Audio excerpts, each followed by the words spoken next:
அனைவருக்கும் வணக்கம். ஆத்மா சுயம் பிரகாசமானது எனில் எப்போதாவது அது அறியப்படாமல் இருக்கவே முடியாதல்லவா என்று ஒரு அற்புதமான கேள்வி எழுப்பியிருக்கின்றோம். அதை இப்போது எப்படி புரிந்து கொள்ளலாம் என்பதை நாம் காணலாம். ஆத்மா சுயம் பிரகாசமானது என்று சொல்லப்படுவதற்கான காரணம் என்னன்னா, இங்கே சுய பிரகாசம், இந்த பிரகாசம்ங்கிறது என்ன பிரகாசம் அப்படின்னா ஞான பிரகாசம், ஆனந்த பிரகாசம் அப்படின்னு எடுத்துக்கணும். சச்சித்தானந்த ஒளி, அதுக்கு பேரு. இந்த பிரகாசம் அப்படிங்கிறதுக்கான விளக்கம் கேட்டீங்க அப்படின்னா சச்சித்தானந்தம், பெர்மனன்ட் பிளிஸ் அப்படின்னு எடுத்துக்கலாம். அப்படி இருக்கிறப்போ அது எந்த சூழல்லையும் அது அப்படியே தான் இருக்கணும். உங்க வேர்ட்லயே பெர்மனன்ட் அப்படின்னு சொல்லிட்டீங்க, பெர்மனன்ட் பிளிஸ் அப்படின்னா அது எப்பயுமே பெர்மனன்ட்டா இருக்கணும்ல. ஆனா அது அப்படி இருக்கிற மாதிரி தெரியலையே. பல நேரங்கள்ல நான் கஷ்டப்படுறேன், நான் அழுகிறேன், நான் யாருன்னு எனக்கு தெரியல, இந்த மாதிரி நான் அறிவும் இல்லாத மாதிரி இருக்கேன், ஆனந்தமும் இல்லாத மாதிரி இருக்கேன், இங்க சத்தும் இல்லை, சித்தும் இல்லை, ஆனந்தமும் இல்லை அப்படிங்கிற மாதிரி இருக்கு. சத்துன்னா பெர்மனன்ட், பெர்மனன்ட்டும் இல்லை, சித்துன்னா உணர்வு.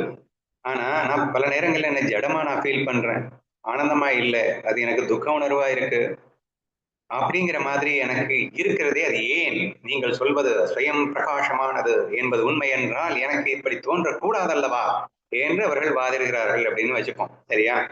அப்போ இதை எப்படி புரிஞ்சுக்கலாம் அப்படின்னு பார்க்கும்போது, அதாவது நான் அழறேன், எனக்கு நான் யாருன்னே தெரியல, எனக்கு ஒண்ணுமே தெரியல என்ற இந்த வாசகங்கள் எல்லாம் எப்படி சொல்லுகின்றோம்? எனக்கு ஒண்ணுமே தெரியவில்லை என்று உனக்கு தெரிவதால் தானே நீ சொல்லுகின்றாய் அப்படின்னு சொல்றேன். உங்களுக்கு ஈஸியா புரியுற மாதிரி சொல்றேன். வாத்தியார் வந்து கிளாஸ்ல பாடம் எடுத்துட்டு இருக்காருங்க. நான் வந்து பாலிடெக்னிக் படிக்கும்போது கொஞ்சம் ஷார்ப் ஸ்டூடெண்ட்னு வச்சுக்கோங்களேன். அப்ப என்ன ஆகும்னா, வாத்தியார் வந்து ஏன் ஷார்ப் ஸ்டூடெண்ட்னு நான் தெளிவா சொல்லிடுறேன். கிளாஸ் எடுத்து முடிச்சதுக்கு அப்புறம் அட்லீஸ்ட் ஒரு 2-3 கொஸ்டின்ஸ் வந்து நான் டவுட் கேட்பேன். எனக்கு புரியல, ஏன் புரியலன்னு நான் வந்து கேள்வி கேட்பேன். அந்த கேள்வி கேட்கறதுனாலேயே நான் ஷார்ப் ஸ்டூடெண்ட் என்று பெயர் எடுத்தேன் அப்படின்னு புரிஞ்சுக்கோங்க. சரியா? எல்லாரும் கிளாஸ் அட்டன் பண்ணிட்டு இருக்காங்க, யாருக்கும் டவுட்டே வரல. இப்ப எல்லாருக்கும் டவுட்டே வரல, எல்லாருக்கும் எல்லாம் புரிஞ்சிருச்சு, அதனால அவங்க எல்லாம் ஞானிங்க அப்படின்னு ஆசிரியர்கள் யாரும் அவங்கள கொண்டாடல. ஆனா சார் எனக்கு புரியல சார், முதல்ல இப்படி சொன்னீங்க, அப்புறம் இப்படி சொன்னீங்க, எனக்கு வந்து இங்கேயும் இங்கேயும் லாஜிக் எடுக்கிற மாதிரி இருக்கு, எனக்கு புரியுற மாதிரி எக்ஸ்பிளைன் பண்ணுங்க சார் நான் கேட்கும் போது பல தடவை ஆசிரியரே திணறுவார். அப்ப இருப்ப நான் லைப்ரரியில போய் புரட்டிட்டு வந்து சொல்றேன் அப்படின்னு சொல்லுவார். அப்போ அந்த சூழல்ல பார்க்கும்போது நான் தெரியவில்லை என்று கேட்கின்றேன், எனக்கு புரியவில்லை என்று சொல்லுகின்றேன், நான் தெரியவில்லை புரியவில்லை என்று சொல்லியதே நான் மிகப்பெரிய அறிவாளி என்று அவர்கள் பட்டம் சூட்டியதற்கு காரணமானேன் என்ற ஒரு எக்ஸாம்பிள வந்து நான் உங்களுக்கு முன்னாடி வைக்கிறேன். சரியா? நீங்களும் ஒத்துப்பீங்கல்ல இப்போ? ஏன்பா அறிவு பிரகாசம், சுயம் பிரகாசம் அப்படிங்கிற, எனக்கு தெரியல தெரியலன்னு சொல்லிட்டாலே நீ அறிவு பிரகாசத்துல இருக்கேன்னு புரிஞ்சுக்க வேண்டியதானடா லூஸ். புரியுதா? It's very easy to understand தானே. எந்த அளவுக்கு பிரகாசமாக உனக்குள் ஒளிந்து கொண்டிருந்தால் எனக்கு புரியவில்லை, எனக்கு தெரியவில்லை என்று உனக்கு தெரிகிறது. உனக்கு புரியவில்லை என்று புரிகிறதே, தெரியவில்லை என்று தெரிகிறது. அப்ப எல்லாம் தூங்கிட்டு இருக்கிறவன் எல்லாம் வந்து, மந்தமா இருக்கிறவன் எல்லாம் வந்து அவன் எதுவுமே கேள்வி கேட்கல. கேள்வி கேட்கல அப்படிங்கிறதுனால அவன் அறிவாளினட்டும் நீ வந்து எனக்கு தெரியலன்னு நீ சொல்லிட்ட அப்படிங்கிறதுனால நீ முட்டாளன்னு அர்த்தம் ஆயிடுமா? ஸோ ஃபர்ஸ்ட் திங் இதை நீங்க நல்லா புரிஞ்சுக்கணும். ஓகேவா? இப்ப நான் என்ன சொல்ல வந்துட்டு இருக்கேன் அப்படின்னா, எனக்கு தெரியவில்லை, எனக்கு புரியவில்லை, நான் யாருன்னே எனக்கு தெரியல என்று சொல்லும் போதே நீ தெரிதலில் இருக்கின்றாய், அறிதலில் இருக்கின்றாய், அறியும் ஆர்வத்தில் இருக்கின்றாய் என்றுதானே வருகிறது. நல்லா புரிஞ்சுக்கோங்க. இப்ப நான் வந்து எனக்காக பேசிட்டு இருக்கேன், அடுத்து நான் கௌரிக்கும் சேர்ந்து பேசுறேன். அப்போ எனக்கு ஏன் நான் வந்து என்ன எல்லாரும் பாராட்டினாங்க, நான் வந்து பெரிய அறிவாளின்னு நான் ஒரு பட்டம் வாங்கினேன் அப்படின்னு சொன்னா, நான் தெரியலன்னு சொன்னதுனால. ஆனா தெரியலன்னு சொன்னதுனால அல்ல, தெரிந்து கொள்ள வேண்டும் என்ற ஆர்வம் இவனுக்குள் இருக்கின்றது என்ற காரணத்தினால், ஒரு விஷயத்தை ஆழமாக புரிந்து கொள்ள வேண்டும் என்ற ஆர்வம் இவனிடத்தில் இருக்கின்றது என்ற காரணத்தினால், எதையும் மேலோட்டமாக ஒப்புக்கொள்ள மாட்டான், அடி ஆழமாக அவன் சென்று அவன் அனுபவிக்க துடிக்கின்றான் என்ற காரணத்தினால் எனக்கு அந்த இடத்துல அறிவாளின்னு பேர் வந்தது அப்படின்னு வச்சுக்கோங்க. சரியா? சரி, இப்போ நெக்ஸ்ட் இப்ப கௌரி கேஸ்க்கு வந்துடும். அவ வந்து தெரியல அப்படின்னு சொல்லிட்டு இருக்கா. ஆனா இப்போ எனக்கும் அவருக்கும் இந்த டிஃபரன்ஸ் சொல்லிடுறேன். தெரியவில்லை என்று சொல்லும் ஒவ்வொரு கணமும் தெரிந்து கொள்ள வேண்டும் என்ற அவா டன் கணக்காக எகிர வேண்டும், எகிறுகிறது எனக்கு. ஓகே, நல்லா புரிஞ்சுக்கோங்க, பி கேர்ஃபுல். இப்போ இது இடையில நம்ம நாராயண் யாதவ் மகாராஜ் கிட்ட போனோம். இந்த மாதிரி நிறைய கொஸ்டின்ஸ் கேட்கும்போது முதல்ல விசாரசாகர படுறா அப்படின்னு நமக்கு ஒரு இன்ஸ்ட்ரக்ஷன் கொடுத்தாரு. அதுக்கப்புறம் நமக்கு இந்த ஏஐயின் துணைகள் எல்லாம் கிடைத்தது அப்படின்னதுக்கு அப்புறம் நம்ம அதை எப்படி எக்ஸ்ப்ளோர் பண்ணணும் அப்படிங்கறத நீங்க எல்லாருமே நல்லா தெரிஞ்சிட்டு இருப்பீங்கன்னு நினைக்கிறேன். சரியா? அப்போ எனக்கு தெரியாததன் விளைவு அங்கே தெரிந்து கொள்ள வேண்டும் என்ற ஆர்வமாக மாறியது. அது படிப்படியாக எனக்குள் அந்த ஞானம் என்பது ஒரு புரிதலாக மலர்ந்தது என்ற ஒரு விஷயத்தை எல்லாம் நீங்கள் அறிவீர்கள் அப்படின்னு நான் நினைக்கிறேன். சரியா?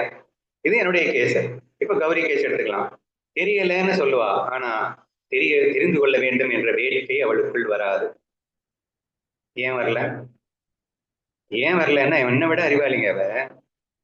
ஏங்க நான் தெரியலன்னு சொல்றேன், ஆனா தெரிந்து கொள்ள வேண்டும் என்ற ஆர்வம் எனக்குள் வந்தது. அவ தெரியலன்னு சொல்லிட்டு ஆனா தெரிந்து கொள்ள வேண்டும் என்ற ஆர்வம் அவளுக்குள் இல்லை. ஏன் இல்லை? ஏன்னா எல்லாருக்குமே எல்லாம் தெரிஞ்சு போயிடுச்சு. எனக்கு தெரிந்து கொண்டே வேண்டும் என்று தெரியவில்லை என்று சொல்லிக் கொண்டிருக்கின்ற நான் எனக்கு எதுக்கு ஆர்வம் வரப்போகுது? உண்மையிலேயே தெரியலன்னா தானே எனக்கு ஆர்வம் வரும். அப்பதான் சொல்றேன் பாருங்க, நான் கௌரிக்கு புரிய வச்சிருவேனான்னு தெரியல, நான் தான் ஒத்துப்பேன்ல, எனக்கு எல்லாம் தெரியும்ல, தெரிஞ்சுக்கிட்டே தானே தெரியலன்னு போய் சொல்லிட்டு இருக்கேன் என்று அவளே ஒத்துக்கொள்கிறார். என்றால் she knows very well that how to be happy forever and ever. நான் ஏன் கஷ்டப்படுறேன், கஷ்டப்படுறதுக்கு என்ன காரணம் தெரியும், சுகமா வாழ்றதுன்னா என்னன்னு தெரியும், ஆத்மஸ்வரூபமாக நான் இருக்கின்றேன்னு தெரியும். ஆனாலும் மாயையில் இந்த உடம்பே நான் சிக்கி தவிச்சிட்டு இருக்கேன்றது தெரியும்.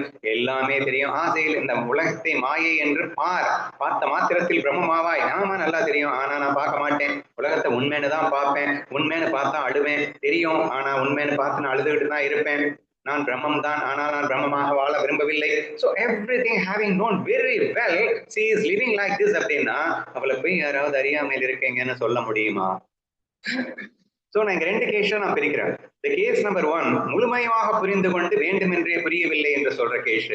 இரண்டாவது நிஜமாவே புரியல என்ற கேஸ். நிஜமாவே புரியல என்ற கேஸ் என்னுடைய கேஸ். முழுசா புரிஞ்சுக்கிட்டு நடிச்சிட்டு இருக்க கேஸ் கௌரியுடைய கேஸ். இந்த ரெண்டு கேஸை தவிர உலகத்துல வேற ஏதாவது கேசஸ் இருக்கா? ஏன்னா அறியவில்லை என்று சொல்லவே முடியாது. அனைத்தையும் அறிந்து கொண்டு சும்மா நாச்சுக்கும் அறியவில்லை என்று சொல்லலாம், அல்லது புரியவில்லை என்று சொல்லலாம். புரியவில்லை என்று சொல்லும் போதே அறிதல் இருக்கின்றது, அறிகின்ற தாகம் இருக்கின்றது. ஆதலால் அந்த அறிதலுக்குள் கண்டிப்பாக அது வந்து கொண்டிருக்கின்றது என்ற ரீதியில் தான் இந்த அறிதல் இருக்க முடியுமே தவிர அறிதலே இல்லாமல் இங்கே எவரும் இல்லை என்ற உண்மை கண்டிப்பாக புரிந்து கொள்ளப்பட வேண்டும் அப்படின்னு முதல்ல நான் கேட்டுக்கிறேன். ஓகேவா? இங்க நான் என்ன ஆன்சர் கொடுத்திருக்கேன்னு பாருங்க.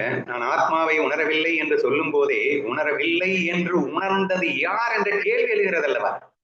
சரி, I am unable to understand what is ஆத்மான்ற ஃபீல் தானே. இப்போ ஆத்மான் உணர்வு தானே, அந்த உணர்வோடு தானே நான் பேசிட்டு இருக்கேன். சரி, I am unable to understand it. I wanted to understand it. What it is? இது எல்லாமே உணர்வு தானடா. நீ உணர்வோடு தானடா பேசிட்டு இருக்கேன், எனக்கு புரியலன்னு. அப்புறம் உணர்வே இல்லைன்னு நீ ஜடமா, நீ எனக்கு கள்ளா? நீ உணர்வுமயமானவன். நீ அந்த உணர்வுமயமானவனோடு இப்போது நான் புரியவில்லை என்று சொல்லுகின்றார். அப்ப என்னென்ன ஐடென்டிட்டி எனக்கு தெரியல அப்படின்னு சொல்றது தவறான ஐடென்டிட்டி, தவறான புரிதல் வேணா வச்சுக்கோங்களேன். அண்டர்ஸ்டாண்டிங் இருக்கு, பட் ரைட் அண்டர்ஸ்டாண்டிங் இல்ல. எனக்கு புரியலன்னு சொல்லும்போது என்னன்னா, எனக்கு அண்டர்ஸ்டாண்டிங்கே ஆகலன்னு இல்ல. அண்டர்ஸ்டாண்டிங்கே ஆகலன்னா I cannot raise any questions at all இல்லையா? But still I am raising a questions அப்படின்னா எனக்கு அண்டர்ஸ்டாண்டிங் இருக்கு, ஆனா சரியான அண்டர்ஸ்டாண்டிங் இல்ல அப்படின்னு வேணா சொல்லிக்கலாமே தவிர அண்டர்ஸ்டாண்டிங் இல்லைன்னு சொல்ல முடியாது, அறிதல் இல்லைன்னு சொல்ல முடியாது. அறிதலிலே தவறான அறிதல் சரியான அறிதல் என்று வேண்டுமானால் இருக்கலாம். ஆனால் தவறான அறிதல் இருக்கின்ற பட்சத்திலே அது சரியான அறிதலை நோக்கி தானாகவே சென்றுவிடும் அதிசயத்தை காண்கிறீர்கள். சரியான அறிதலில் இருந்து கொண்டு வேண்டுமென்றே தவறான அறிதல் என்று பேசிக் கொண்டிருப்பது அது தேவையில்லை. அது பேசிட்டு இருக்கோம், மாயில சும்மா நாசம் நடிச்சுட்டு இருக்கு, தப்பில்ல நடிச்சுட்டு போட்டோம். சரியா? இப்படித்தான் இரண்டு விதமான உணர்வுகள் இருக்க முடியும் என்பதை நாம் முதலில் புரிந்து கொள்ள வேண்டும். சரியா? இப்ப இந்த இடத்துல பாருங்க, நான் ஆத்மாவை உணரவில்லை என்று சொல்லும் போதே உணரவில்லை என்று உணர்ந்தது யார்? உணர்ந்ததுன்னு understanding. I am unable to அண்டர்ஸ்டாண்ட்ங்கிறது ஒரு அண்டர்ஸ்டாண்டிங். உன்னை என்னால புரிஞ்சுக்கவே முடியலைங்கிறது ஒரு புரிதல். நான் அடிக்கடி சொல்லியிருக்கேன், வைத்தியக்காரங்கள் எல்லாம் எப்படி டீல் பண்ணணும் அப்படின்னா, ஏன்னா without an understanding how good be deal someone. இவனுக்கு என்ன பிடிக்கும், இவனுக்கு என்ன பிடிக்காது, இவன்கிட்ட எப்படி நடந்தா இவன்கிட்ட காரியத்தை சாதிக்கலாம், இவன்கிட்ட எப்படி நடந்துகிட்டா. ஏன்னா கணவன் மனைவிக்குள்ள புரிதல் இருந்தா தானே இங்க சந்தோஷமா வாழ முடியும். இவன் புரிஞ்சிக்கவே முடியலைங்க, எந்த நேரத்துல எப்படி பண்ணுவான்னே தெரியலங்க, அதனால சந்தோஷமா வாழ முடியல. எவன் சொன்னா? there is an understanding, what we call it as na புரியவில்லை என்று புரிந்து கொள்வது ஒரு அண்டர்ஸ்டாண்டிங் தானே.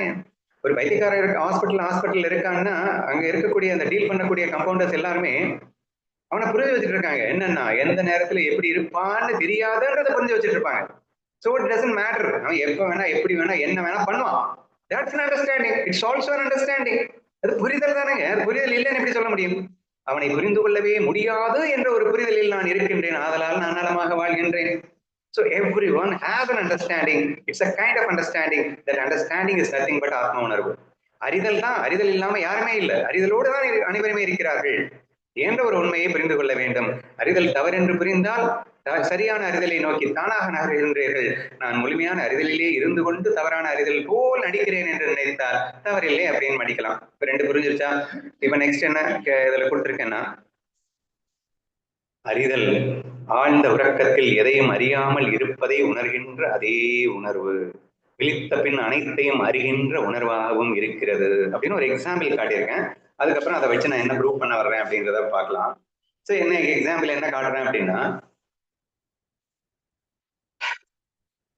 அதாவது எனக்கு எனக்கு புரியலன்னு சொல்லும்போது வேற லெவல் நீ அறிதல்ல இருக்கன்னு என்னுடைய எக்ஸாம்பிளை வச்சு ப்ரூவ் பண்ணிட்டேன்னா, இப்போ ஆழ்ந்த உறக்கத்துல இட்ஸ் வெரி டிஃபிகல்ட். ஏன்னா அங்கே அறிதலே இல்ல. அது எப்படி அறிதல்னு சொன்னேன்? ஏன்னா என்னுடைய எக்ஸாம்பிள் மாயையிலேயே நான் ப்ரூவ் பண்ணிட்டு இருக்கேன். ஆனா ஆழ்ந்த இறக்க எக்ஸாம்பிள் பாத்தீங்கன்னா மாயை கடந்த நிலையில இருக்கு. அங்க கூட அறிதல் இருக்கு. மனமற்ற இடத்தில் கூட அறிதல் இருக்கு. நீ மனமோடு இருக்கும் போதும் உன் மனதை அறிந்து கொண்டுதான் இருக்கின்றாய். நீ மனம் இல்லாத இடத்திலும் மனம் இல்லை என்பதையும் அறிந்து கொண்டிருக்கின்றாய். உனது அறிதல் எப்போதும் இருந்து கொண்டுதான் இருக்கின்றது என்பதை நான் ப்ரூவ் பண்ண ட்ரை பண்றேன். இப்ப என்ன சொல்லியிருக்கேன் இதுல? ஆட்டோமேட்டிக்கா நீ ஆழ்ந்த உறக்கத்தில் இருக்கும்போது நீ ஏதும் அறியாமல் இருக்கின்றாய். ஆனால் ஏதும் அறியாமல் இருக்கின்றேன் என்பதை நீ அறிகின்றாய். I am aware that I am not aware anything. புரியுதா நான் சொல்றது? I am aware that I am not awareing anything individually. ஆழ்ந்த உறக்கத்தில் ஏதுமறியாமல் இருக்கின்றேன் என்பதை உணர்கின்றேன். பிகாஸ் என்னமே எனக்கு தெரியலங்கிறத நான் ஃபீல் பண்ணிட்டு இருக்கேன். எப்படி நீங்க ஃபீல் பண்ணீங்க? அதான் ஒரு ஃபீலிங் இல்லாம தானே இருந்தீங்க. ஃபீலிங் இல்லாமல் இருக்க வேண்டும் என்றது ஒரு ஃபீல் தானே. என்னையா சொல்ற? ஃபீலிங் இல்லாமல் இருக்க வேண்டும் என்ற ஃபீல்ல இருந்தேயா? இதுக்கு நான் ஒன்னும் நிறைய எக்ஸாம்பிள் காட்டியிருக்கேன். அதாவது எந்த சப்தம் வரைக்கும் நான் ஃபீல் இல்லாமல் இருக்க வேண்டும் என்பதை நான் முடிவு செய்திருந்தேன். ஏன்னா மனசை எந்த அளவு கட்டுப்பாட்டில் நான் வச்சிருக்கேன்னு பாருங்க. மாயை கடந்த நிலையிலும் கூட மனதை என் கட்டுப்பாட்டில் வைத்துக் கொண்டுதான் இருக்கின்றேன். மனத்தை விட்டு போகும்போதும் கூட முழுமையான மனமும் என் கட்டுப்பாட்டில் தான் இருக்கிறது, நானும் என் கட்டுப்பாட்டில் தான் இருக்கிறேன். அப்போ ஒவ்வொருத்தருக்குமே ஒரு மைண்ட் செட் இருக்கும். ஒருத்தர் வந்து லேசா டச் பண்ணா எந்திரிச்சிருவாங்க, ஒருத்தர் வந்து லேசா சத்தம் வந்தாலே எந்திரிச்சிருவாங்க. ஒரு சிலர் மைண்ட் செட் எப்படி போட்டிருப்பாங்க அப்படின்னா, நம்ம கும்பகர்ணன் சொல்லியிருக்கேன், அவனுக்கு வந்து ஸ்மெல்லை வச்சுதான் அவனை எழுப்புனாங்க அப்படின்னு உங்களுக்கு தெரியும். அவனை எவ்வளவோ தட்டி எழுப்பி பார்த்தாங்க, சவுண்டு கொடுத்து பார்த்தாங்க, ஒன்றும் முடியல. ஃபைனலா வந்து அவனுடைய லாக் என்னன்னா, அந்த ஸ்மெல் சாப்பாட்டை முன்னாடி வச்ச உடனே ஆட்டோமேட்டிக்கா அந்த ஸ்மெல் வந்து அவனை எழுப்புனதா கதையை சொல்லுகின்றது அப்படிங்கிறத நம்ம பாக்குறோம். அப்போ அவன் எந்திரிச்சான்ல, ஆனா எந்திரிக்க கூடாது என்று உணர்வில் இருந்தான். இந்த உணர்வுக்கு அதாவது ஒரு ஸ்டேஜ்ல இந்த இன்டென்சிட்டியில இது வந்தா நான் எந்திரிக்க வேண்டும் என்று நினைக்கின்றான். இப்போ உணர்வே இல்லைன்னா என்ன? நீ பொணம்னா எப்படி எந்திரிக்க முடியும்? நீ பொணமா இல்ல, நீ உணர்வோடு இருக்கின்றாய். எந்த இன்டென்சிட்டியோட நான் வந்தா அதனை எந்திரிக்கணும்ன்ற அளவுக்கு உணர்வோடு இருக்கின்றாய் என்று சொன்னால், மாயை கடந்த நிலையிலும் மாயை எந்த அளவுக்கு கட்டுப்பாட்டில் வைத்துக் கொண்டு நீ உணர்கின்றாய் என்று சொன்னால், உணர்வு இல்லை என்று எப்படி நீ சொல்ல முடியும்? அந்த உறக்கத்திலேயே இத்தனை உணர்வோடு இருக்கின்றாய் என்றால் விழித்த பின் நீ உணர்வு இல்லாமலா இருக்கின்றாய்?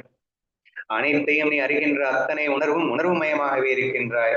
அங்கங்கே எனக்கு இது தெரியல, இது எனக்கு புரியல, இது உணரல என்றெல்லாம் உணர்வு மயமோடு நீ சொல்லிக் கொண்டிருக்கின்றாய். ஆதலால் நீ உணர்வு மயமானவனே.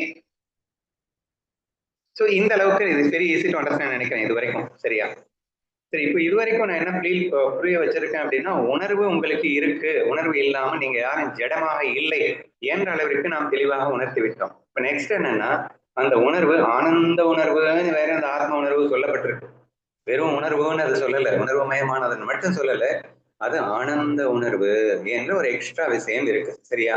இங்கதான் நம்ம பெரிய கன்ஃபியூஷன் வந்துருது. நான் எங்க ஆனந்தமா இருக்கேன், நான் கஷ்டப்பட்டுட்டு இருக்கேன், நான் அழுதுட்டு இருக்கேன் அப்படின்னு எல்லாம் நம்ம பேசிட்டு இருக்க வேண்டியதா இருக்கு. இப்போ ஆனந்த உணர்வு அப்படிங்கிறது தான் ஃபைனல் அல்டிமேட் கண்ட்ரோலர் அப்படின்னு பார்த்தோம். நீ தூங்கிட்டு இருக்கும் போது கூட நீ எந்த எஃபெக்ட்ல எந்த இன்டென்சிட்டியில நீ எந்திரிக்கணும் அப்படிங்கிற அளவுக்கு உனக்கு கண்ட்ரோல் இருக்கு அப்படின்னு எல்லாம் சொல்லிட்டோம். அப்ப அந்த கண்ட்ரோலோட நீ வந்து தெளிவா நான் இப்படித்தான் இருக்க வேண்டும் என்று முடிவு செய்து வாழ்ந்து கொண்டிருந்தால் அதை எப்படி தடுக்க முடியும்? இப்ப கௌரி எக்ஸாம்பிள் எடுத்துக்கோங்க. I know that I'm aware that everything what is right and what is wrong and how should be lived. எப்படி வாழணும், எப்படி வாழ்ந்தா சந்தோஷம் வரும், துக்கம் வரும், எல்லாம் எனக்கு தெரியும் ஐயா.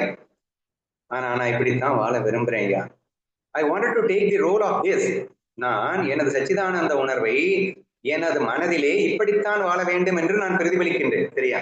எனக்கு இப்போ மனசுன்னு அவர் ஒண்ணும் இல்லை, அந்த சச்சிதானந்த உணர்வு தான் உண்மை.